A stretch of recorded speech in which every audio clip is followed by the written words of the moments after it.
In this video, I'm going to show you how to loop in Cakewalk. Now to do this, there's two super simple ways. Let me show you both of them right now. The first one's going to be to click on your audio track like this, and then you want to press Ctrl and L on your keyboard, and as you can see around the edges over here, it's going to get cut a bit. This means loop mode is enabled. Now we can just go and hold over here on the right. You can see kind of this arrow, click and drag towards the right, and just like this, it's going to loop your audio to as long as you need it, okay? So I'm going to loop this much, then I'm going to release my mouse button, and there we go. As you can see, I've successfully looped it. If I go and play this, it's now a loop. Now to turn off this loop, you want to press Ctrl and L again, and there we go, it's going to go back to normal, okay? Just like this. But of course, you can leave it like it was to keep the loop on if you want to.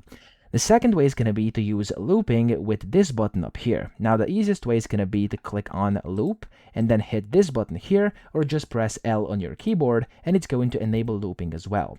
When you enable looping, you can also go and change where you want to loop. So for example, I'm just going to loop this part of my audio over here, and I'm actually going to hit the play button for you. So you want to position here, and then you want to hit the play button, and it's going to start looping that specific section, as you can see over here. So mine is muted. If I unmute this, you can of course hear it's actually looping. So that's how to do this. I hope this video helped you out. If it did, please subscribe to the channel and help me out as well.